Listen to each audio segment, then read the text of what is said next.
Welcome, ladies and gentlemen, to LCK Summer 2020. I'm Atlas, joined by the Valdanalist here, the solo caster extraordinaire from that Game 3 on day one. How are you feeling after you had to take the reins all by yourself? It was good. It was fun. I actually really enjoyed it. And you've done one yourself. Yeah, I feel like it's well. like the year of 2020 is our year to get the solo cast happening. Yeah, I don't know.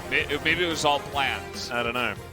Sometimes you need to pass the final test. Yeah. And I think that one is the solo cast. I think Achilles is the only LCK play-by-play that hasn't solo casted at least one match. Well, what's going on with that? Yeah, I know. We need to bring him back. He's solo casted yet? I don't know. Maybe someday. I think he's in America at the moment trying to get his visa back to come back to Korea, but hopefully he does come back because he's a good friend of ours.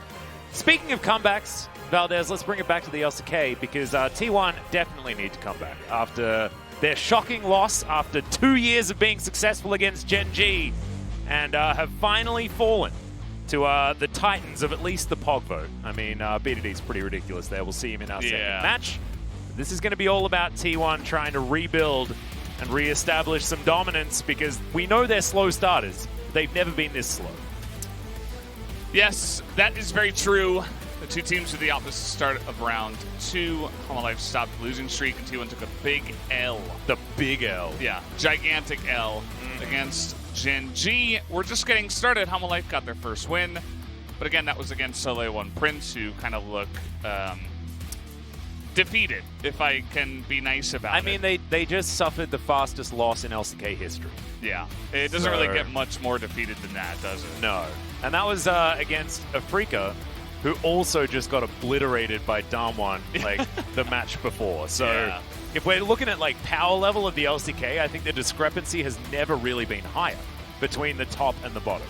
Yeah, that's actually true. I mean, we did have the season with Janair coming in and not winning, but I do feel like... But you have to remember that season, bottom. I think that's the perfect example, right? Because they still took T1 to 90 minutes. Yeah. You know, like... It's true. And they were like the bottom of the ladder. So it's just, I think, like thinking back to maybe like Spenu Sonic Boom all the way back in the days, and then like Kongdo Monster looking terrible. And then there's also the opposite, you know, where we have like a really down in the dumps team and then just really super good teams at the top, like T-Rex and Damwon and Gen G. That's true. So you need to have both things be true to have things this weird, but it's certainly a tumultuous time as we have a look at some of the team stats. Still looking okay here for T1, but they are so damn slow. We had yesterday probably one of the fastest days ever in the LCK with us, like Nomad. None of the games yesterday out of the 4 that we had went over 27 minutes. Yeah. I think. It's insane. Like the Damwon series was like 24 minutes, 23 minutes, and then we had like 28 minutes, 16 minutes. Like, you guys left here at like silly. 9:30. It's like unheard of. It's crazy. As here are the rosters. Dudu and Haru coming back in with Miru. That's what happened when they got their win against Soleil, so I don't blame them for not changing anything up. Yep, I actually liked Miru. I think that he feels like he's coming into his own at the moment. Dudu forgets to buy boots. He's that guy that leaves the house. He's a bit forgetful, and then he's just wandering around with no shoes on. Oh, yeah, I left my phone at home. Well, he left his shoes at home, I think, for the majority of that series. Still managed to pick up player of the game, though. But on the side of T1, no real changes here. Cuz will remain in that starting position. Not going to see Ellen make his comeback, as it's Dudu versus Canna on the top side. A bit of a rookie matchup here. But the rookie stats certainly belong to Dudu and not to Canna. This guy has been playing very, very well, although his CS deficit, not super great up there on the top side. It just shows that the veterans are certainly still holding their own as far as farming is concerned. Yeah, I'm looking at all the stats on the bottom, where we do have a big focus there. Canna, he's very safe. He doesn't get isolated. Isolatedly killed. I don't know if you can actually say that. But isolatedly killed. I think that's perfect. That's a new thing. I just created it. Dudu, though, does. He is first in the league, but at the same time, he has the most solo kills at 15 minutes of any top laner, which is definitely very interesting, especially for a player who, you know, hasn't played every single game and is on Hanwha Life. He's still getting a lot of solo kills up against a lot of the great top laners that we do have here in the LCK. So kind of an interesting stat there. Yeah, I actually really like it because He has been outspoken saying that he looks up to the Shy, certainly one of his favorite players. The Shy at the moment, I think, does 30% of IG's damage, and they're well up the top of the LPL at the moment, so certainly finding some form over there. Good role model here for Dudu. Canna is on the other side of the spectrum, though. This guy, like, he reminds me of good, like, Cuvée back when he was really good. You know, he was just a rock, and that's how Canna plays. He can play the carries a little bit better than Cuvée ever could, but certainly likes to get on the Ornn sometimes and just sits there and is stable. Speaking of stability, though, we need that out of this guy. We can't be playing more World of Warcraft. Cuz is like, he's well and truly level 60 at this point. And he needs to be getting proactive around this. He's like on a private server. He's playing Burning Crusade. He's like level 70 somehow. And it's like the private server's like 8 years old, actually. And he's just been up there like farming Black Temple for a really long time. He's like the only person on the server. Like nobody else here in the LCK actually plays that kind of style.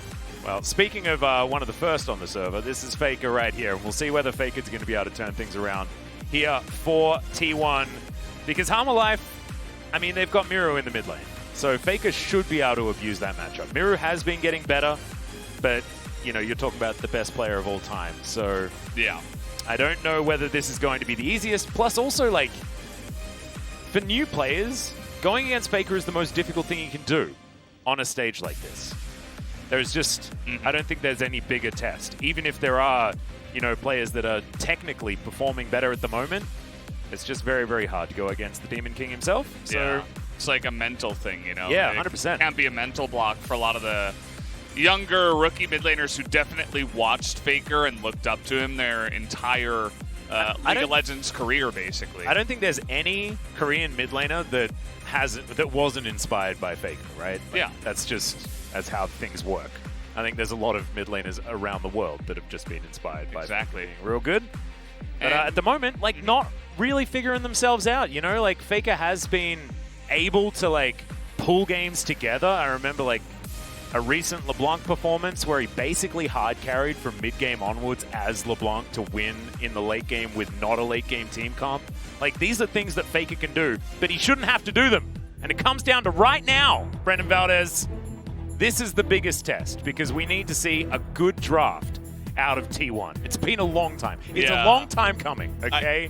I don't know why it's so hard for them, but they definitely do seem to get themselves into ruts. Maybe it's trying too hard to play, you know, counter picks or weird stuff that maybe the enemy team won't be good against, or maybe it's just a lack of understanding, but we're not exactly sure why T1 seem to have so much trouble in pick ban. And we're getting into it now. This all looks kind of normal. Even on 10-14, all the LCK teams are saying, well, Volibear is still strong. We're still going to ban him. Yep. Doesn't even really matter. T1 with one final ban. Anything really standing out here? Certainly the necessary bans, as it seems, in the LCK are the Volibear, the TF, and the Karma. All of them have been dealt with for the minute. You could ban Galio. Miru's Galio is actually very good.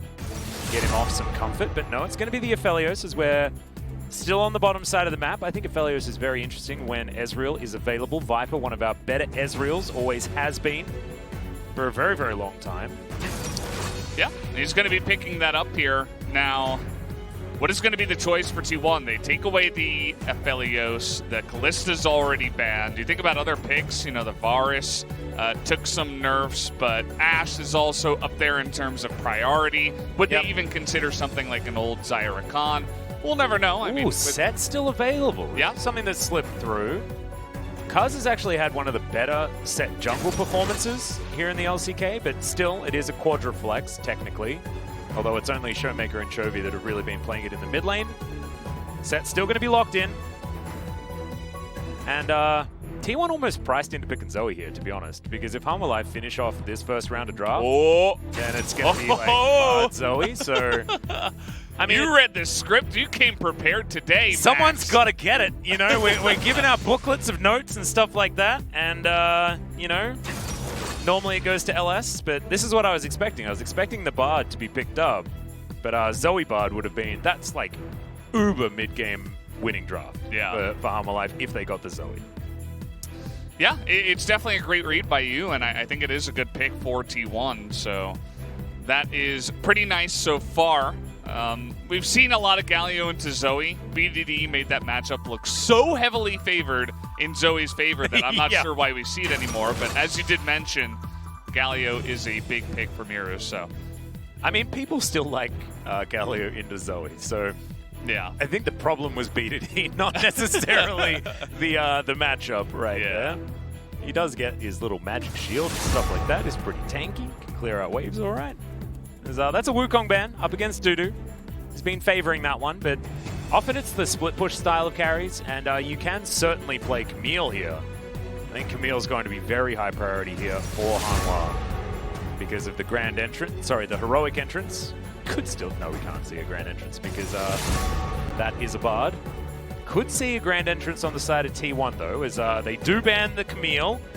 Means they're thinking this is definitely good. The Camille, definitely a really strong pick right now. It's great R5, but they already have set, and I don't think they want to throw that into the jungler mid lane. Would expect that to go top, but we'll have to wait and see. The Mordekaiser is going to come out as a ban, so they are actually respecting the fact that it can be flexed, even though Mordekaiser is not so amazing right now. We're thinking about an 80 carry still. Xayah would be a very interesting one because they already have Nautilus, but she's just going to be picked up by herself. We have seen T1 play this already this year, but it was the Lovers duo there towards the bottom side. And that is something that you'd assume, right? Because Effort is a phenomenal Rakan player. Yeah. So, interesting that we're going to see the Xayah Nautilus this time around. As there's a B4 Renekton and followed up with Haru's Nidalee. Now, this is just like... Let's win top side of the map, please, guys, on the side of Hanwha, and I don't mind it, right? Like, this is a team that's struggled to get things going, and so that's what they're going to go for is Canna. Thinking about Quinn, and that wins that matchup, by the way. I mean, and it's going to be locked in. That B4, B5 is just full of sin, right? If you don't get ahead, this is what we talk about with sin. Like, if you do not get ahead, then you just... kind of lose. You get so far behind from not getting ahead that you lose a lot of value as the game goes along, and there's so much pressure on your team to really get in there. I mean, they have Ezreal for some later game, mid to late game damage, and they do like to rely on Viper a lot, but certainly if they do get behind on this one, you would have to give the advantage to T1 as the game does come along. Yep. I do like what Hanwha do have when it comes to team fights, though. If they catch a few people in a Tempered Fate, then you've got, you know, a slice and dice from a Renekton to get right on top with the heroic entrance coming down, which means, like, a lot of guaranteed CC at that point in time. But, yeah, I think you were right when you said that this is largely sinful. So if Haru and Dudu can't get things done in the early game, it is going to be very, very difficult for Hanwha Life to take this victory. But Viper does have a lot of agency in this particular composition, right? Like, Ezreal, a phenomenal 80 carry for just being self-sufficient. And what we've known from this team is that the bottom lane is on their own, and they have to try and carry. Yeah, it's the 2v8, essentially, the 1v9 sometimes when we just talk about Viper, as Lehens has been a little bit spotty as the team has been losing. We haven't seen too much Quinn. I think it's the second or third pick here in Summer, and Kana's going to be pulling it out once again, so we got all the Feather champions coming in alongside of Xayah. We need Rakan, and then we get Azir, and then we'd have so many feathers. Well, Azir got banned, but I was looking for the Xayah Rakan potential there on B2, B3, but they did prioritize the Zoe. What's the bird jungler that could have come in? Anivia jungle, of course. Anivia jungle, obviously. Yeah, sorry, I apologize. Obviously, Atlas, come on. Sorry, it's early, okay? Yeah, 5 p.m. Yeah, exactly. Esports. I got up early for this. Oh, Canis. Going to get discovered here. Spear lands max range. That's an immediate cleanse. And I guess that's why he took the cleanse, guys. Cleanse plus Nimbus Cloak gets him all the way out of there. It doesn't have teleport, remember. This is Quinn. You generally turn into a bird, or ride your bird. Good old Valor. Trying to remember all of the Quinn names for everything. Good luck. Yeah, no, it's a toughie. Just don't get to see her all that often. Yeah, and that was a really cute play, actually, by Hanwha Life. They come in prepared with a Magical Journey gank, specifically targeting the top lane. It goes along with their draft that is specifically targeting the top lane. It's good to see. I mean, Hanwha Life you know, they were 0-9, and we were like, well, is this team going to show us anything this season? Well, it seems like after that win, they're finally, you know, feeling like they're ready to prepare and actually get some stuff going. So you like to see it. Really like to see that ward as well that I believe Faker put down next to the Raptor camp. Saw everyone on Hanwha Live, so of course was able to get in there. This is a sinful Nidalee as well. Look at that Dark Harvest being picked up. Yeah, I'm looking at the Renekton runes. Yeah, he's going to go press the attack, but I'm not sure how often he's going to be pressing that attack, at least one-on-one. You can, I believe, catch the Vault with your stun if she dives onto you.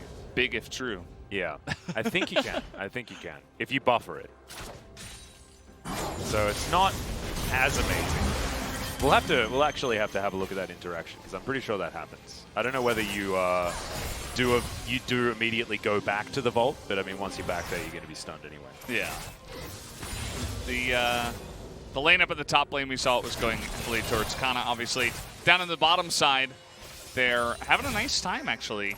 And I kind of like that some of the other 80 carry champions are slowly, you know, getting nerfed, falling off a little bit. You know, Varus gets played a lot less. The Ezreal is eating some nerfs. Aphelios, we've found some counters. So now we finally get to see other stuff. We get to see Teddy playing Xayah for the second time. Yeah. And I'm a big fan of Xayah. I really feel like she has a lot of skill expression with her feathers and how you position and how you can avoid, you know, CC and stuff like that. As that's really unfortunate for Cuz. Exactly. Kind of not going to have Vault to disengage from Haru here. Misses the blind and has to flash. But Cuz is going to be set up. Harrier comes down, actually, as there's the face breaker. Immediate flash out there from Haru as double teleports are coming in. They're still going in onto Dudu to a phenomenal bubble. As Miro now in trouble, actually, as soon as he comes down. Just a lot of DPS with these members of T1, but no one to go down just yet. Yeah, it was a really big skirmish early on in this game. You can see that Faker, he's not done yet. Denying that back is actually big, because they don't have inside track to try and get back to this mid lane. And it's pushing back into Faker, too. So yeah. It's even bigger. When you look at all of this, it looks like they're...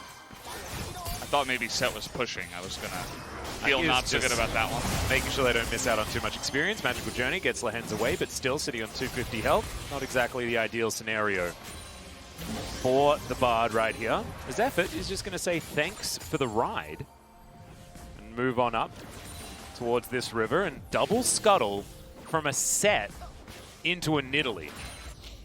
This is definitely what we wanted to see out of Cuz. Something better, something more proactive.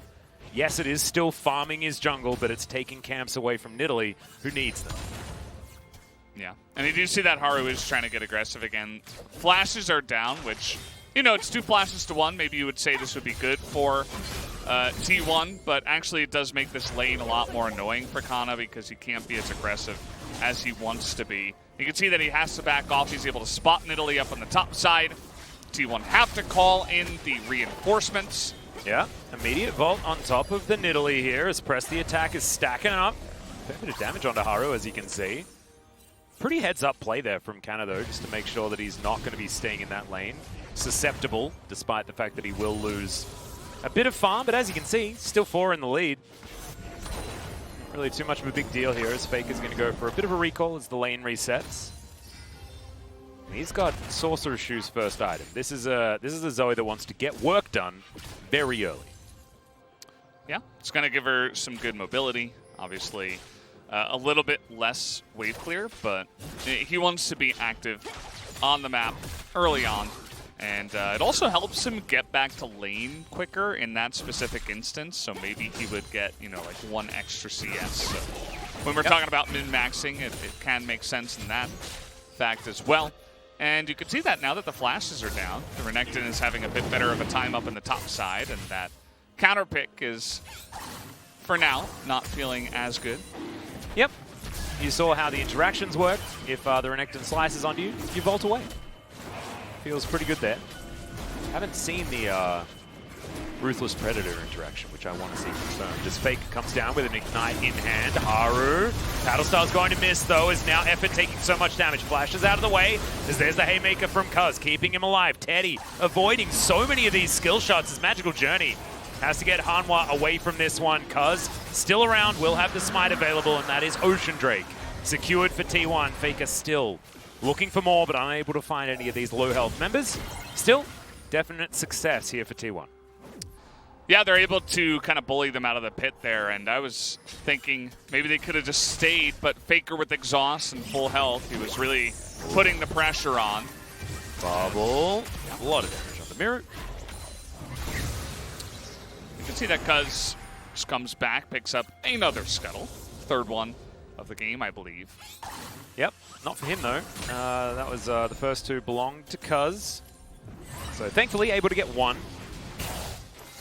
Well, Cuz picked that one up as well. All right. So. Oh. Sorry, we were like looking at an Italy, and I'm like, oh, she must have taken it. There we go. So yeah, okay, Cuz. Yeah. Oh, redemption. Good play by Faker here. Yep, nailing it. Watch this. Wow. Beautiful. Look at that wave flip. Zoe's AoE is just fantastic if played by a good player, because good players get more redemptions. Very true. Yeah.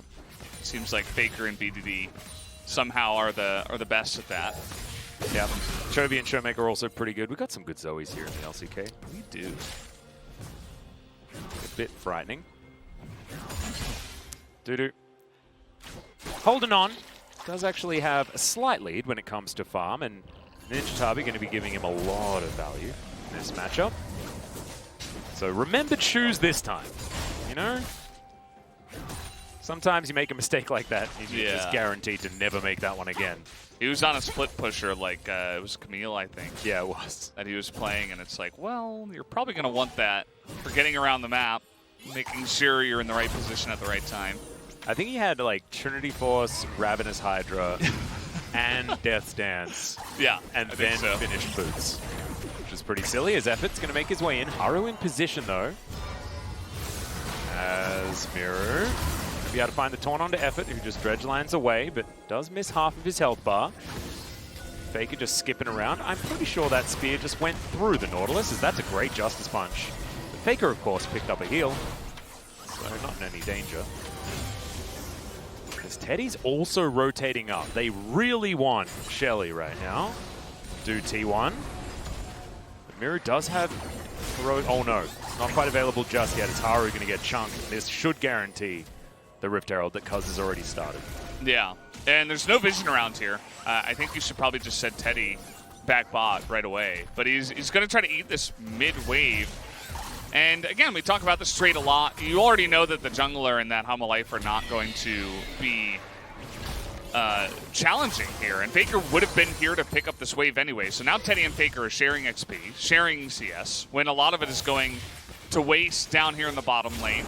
And it's going to give a free comeback for Viper, who was behind about 15 CS. He's going to get a bunch of plates, too, down on the bottom side. And the rotation from Teddy is really slow. He's eventually going to get there.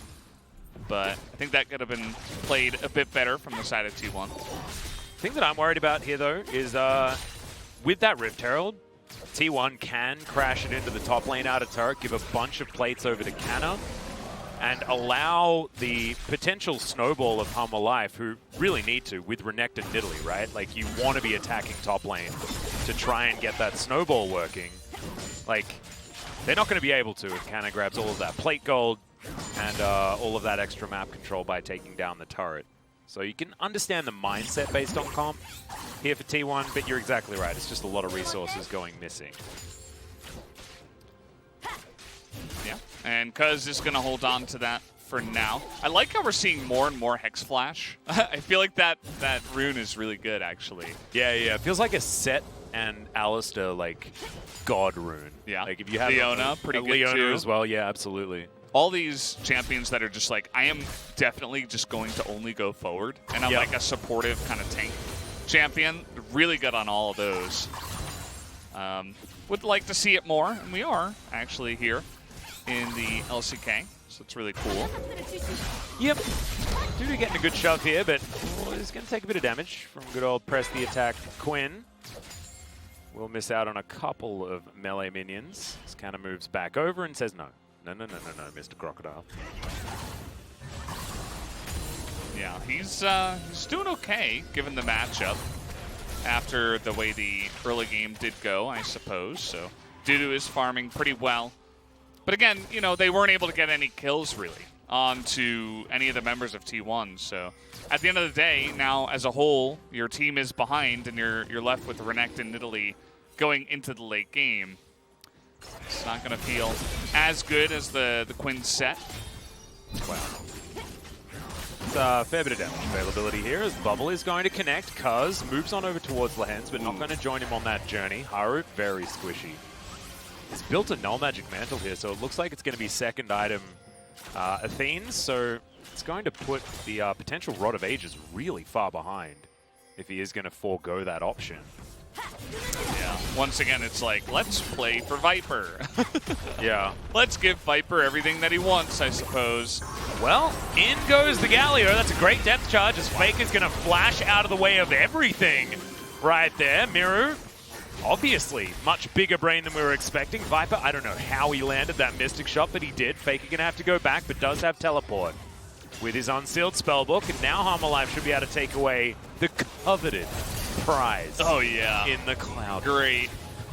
And I remember LS when we were first talking about these changes as Hanwha Life is going to be able to get out of here.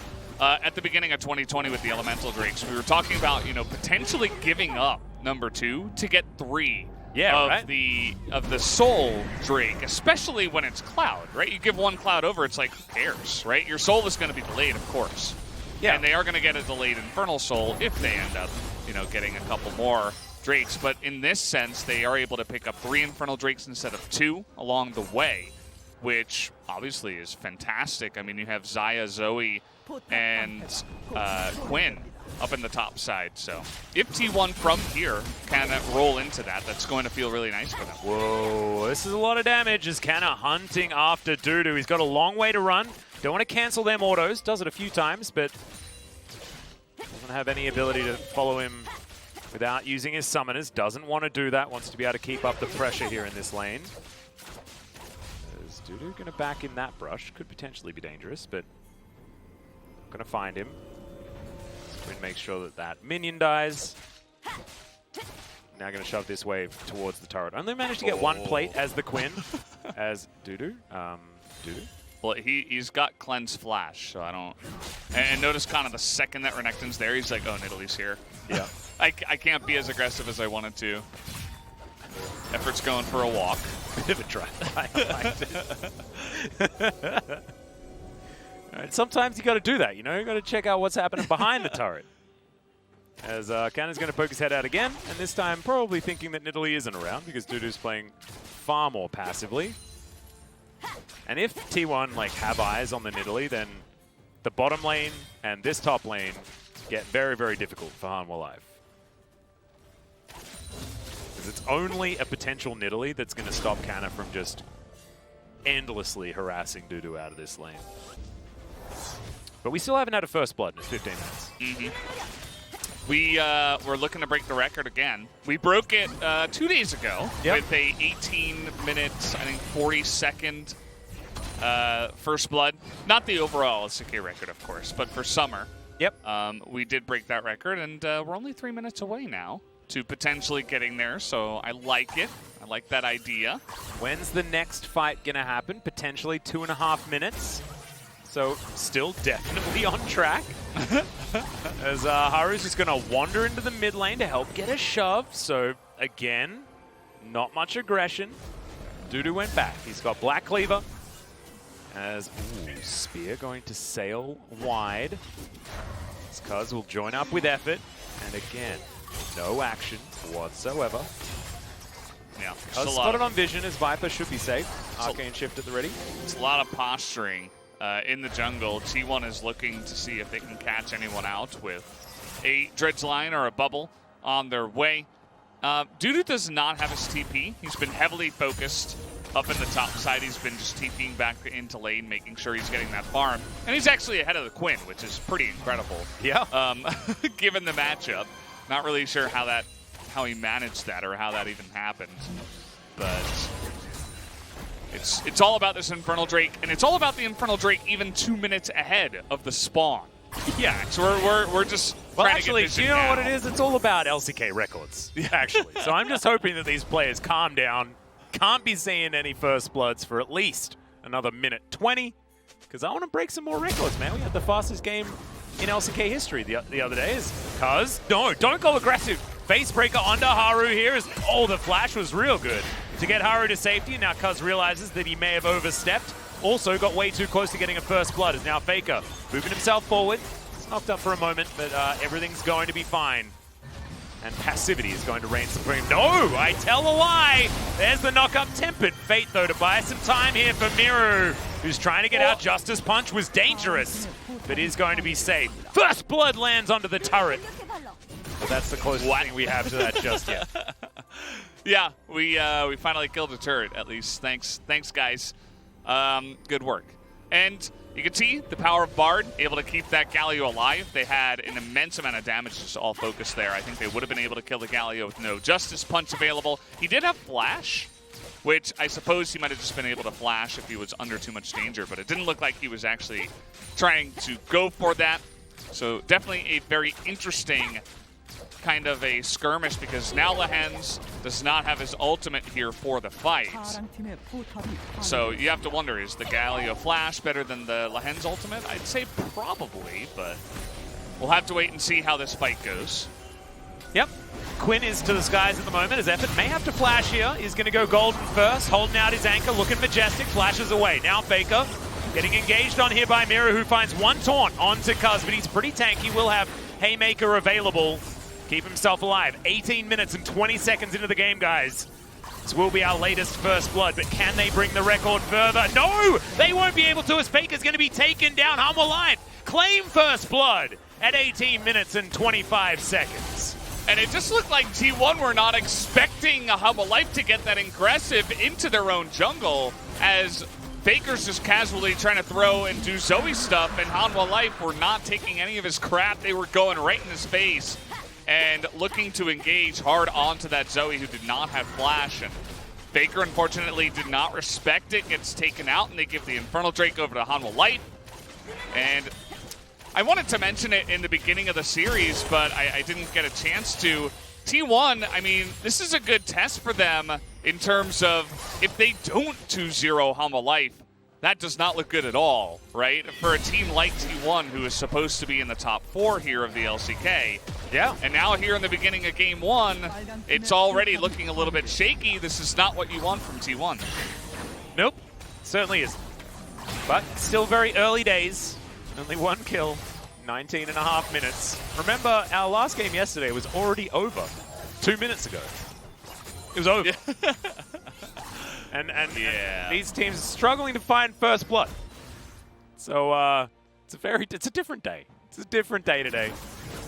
But warmer comfy pants, just to make sure that we're going to be settling in just fine as Faker.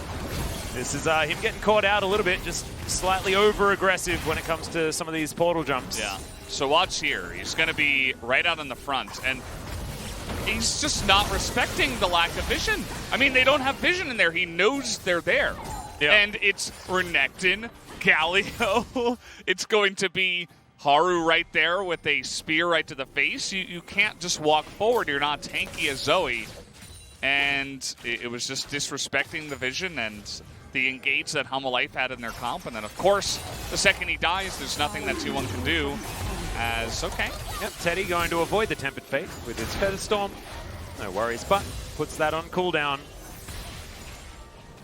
So Hanwha Life not able to find a pick, but they do trade ultimate for ultimate. And Teddy without Feather Storm is a much different champion on this Xayah. Not going to have that added safety. So, see what Hanwha Life can do to capitalize so far. I'm assuming not a lot. Yeah. I love Bard as a champion. He goes so well with so many different compositions. He's great in a lot of lanes too. Yeah, yeah. For neutralizing them or getting aggressive and looking for picks in the lane. And the same thing in terms of comps too. As that is just barely going to miss that taunt onto Faker, but you know a spear would have been coming. And even more potential damage. Faker has to be careful. Whoa, Shirley. On the Zoe. Shirley just bypassed everything. It's like, no, no, no, no. I've got places to be. She is going to charge that inner turret top side. Dudu down here, just doing his best.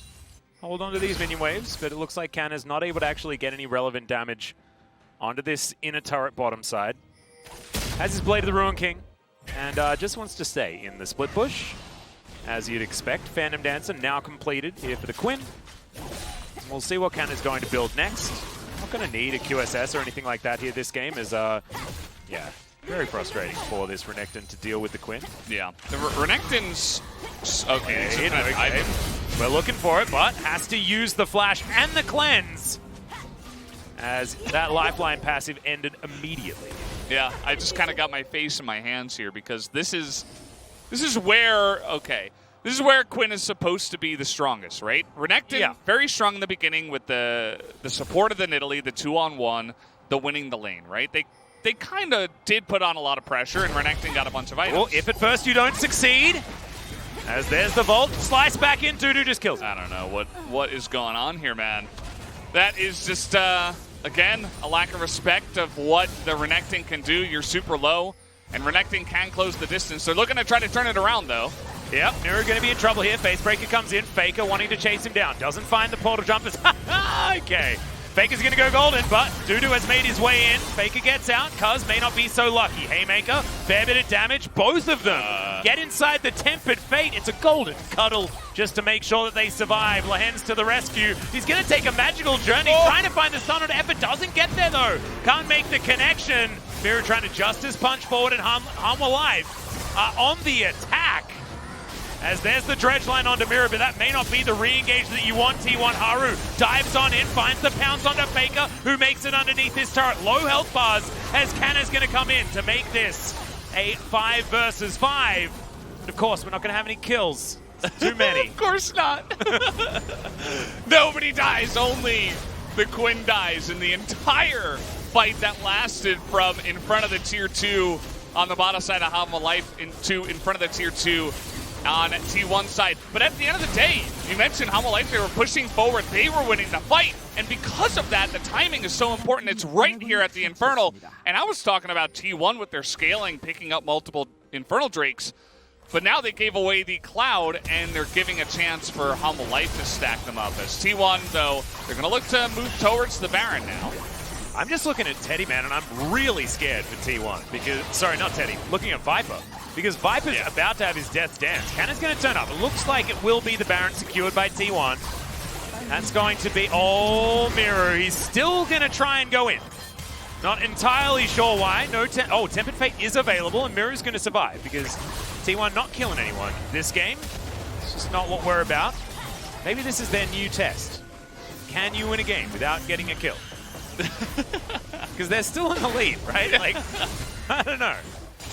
2-0, 25 minutes, less than a kill every 10 minutes. This is Coach Kim. He's just like, focus on the macro. If I see anyone get a kill, I'm going to be extraordinarily upset.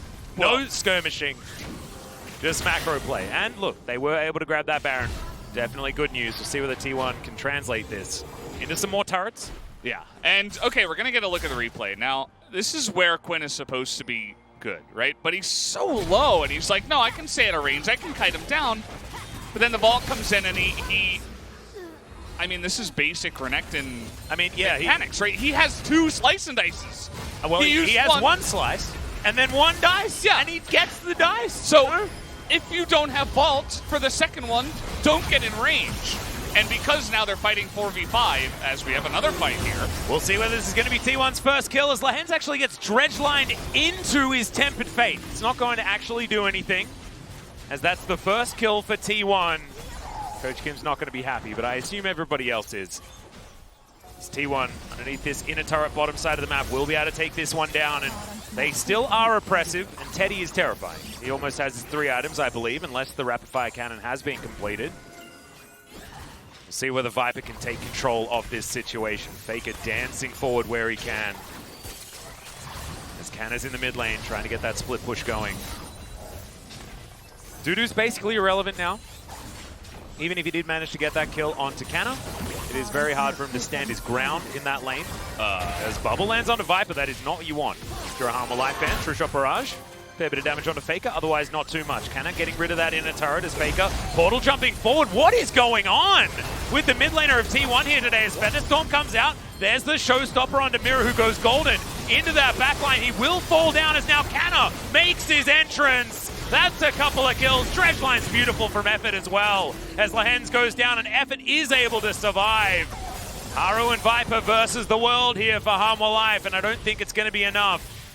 As Cuz and Teddy going to hold position on the bottom side as Canna gets to work here in mid, and it looks like the war of attrition has been won. That's a fantastic arcane shift from Viper.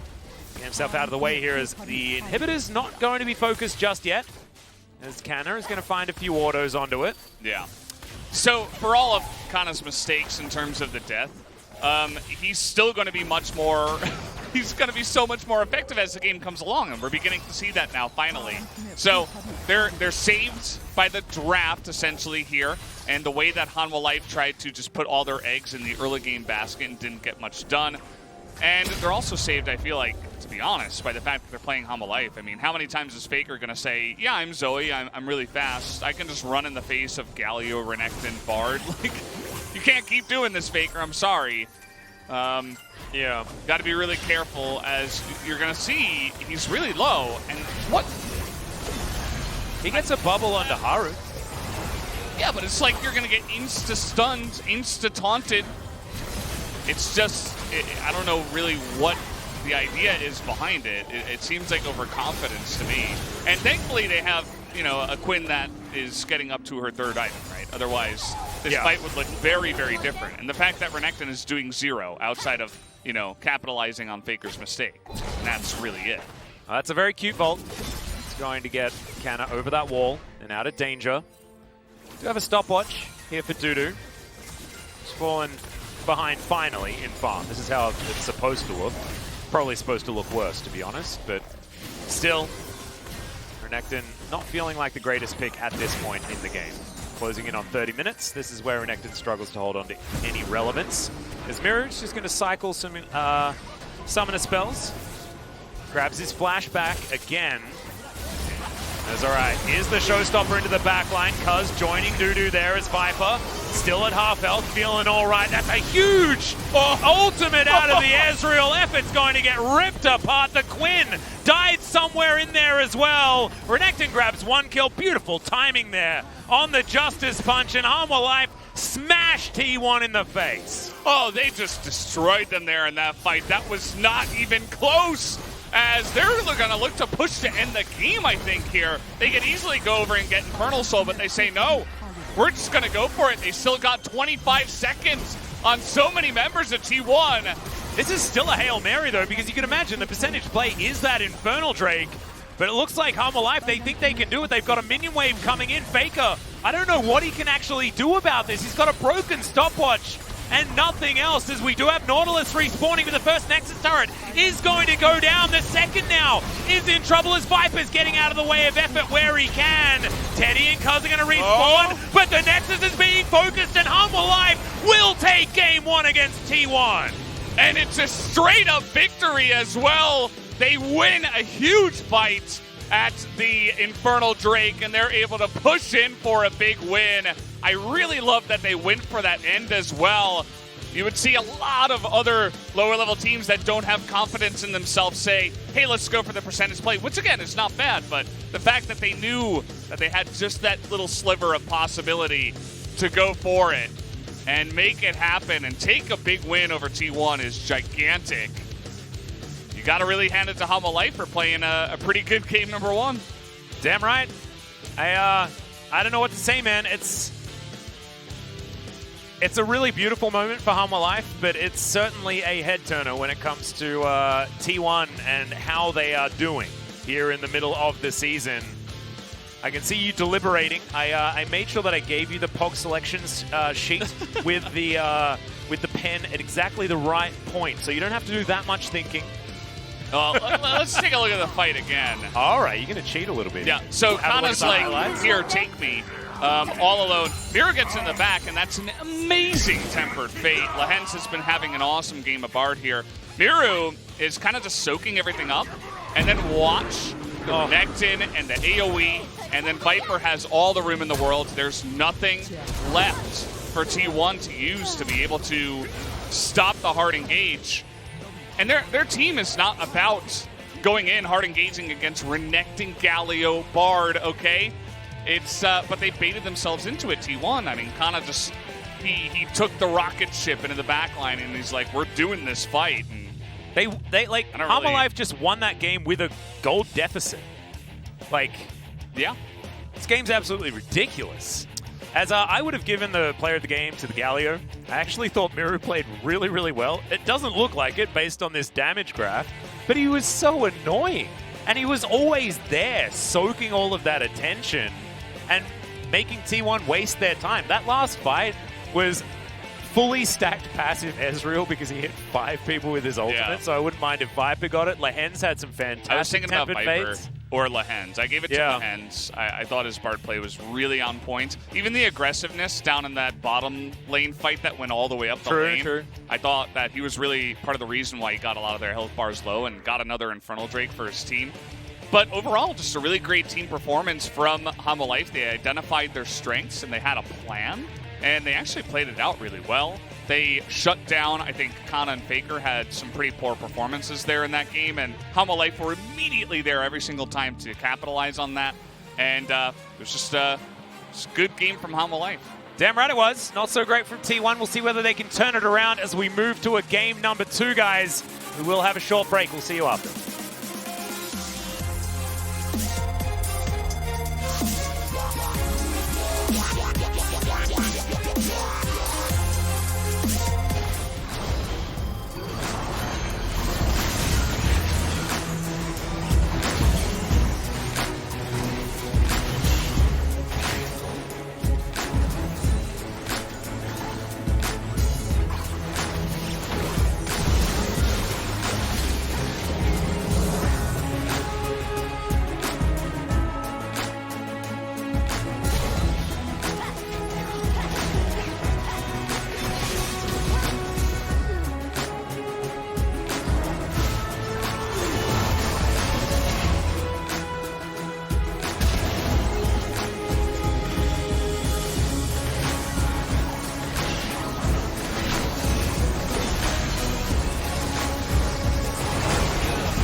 라인 왔어 괜찮아. 키보 쳐 자야. 끝낼만해. 이거 내가 맞아줄게. 내가 그냥 끌어줄게 역으로. 내 이거 자야랑 세트 내가 순서 맞춰볼게. 끝내봐. 야, 타워만 쳐. 타워만. 야, 이거 끊을게. 타워. 네, 끝내. 야, 타워. 타워 쳐. 나이스. 나이스. 잘했다. 미안하다. 나이스. 잘.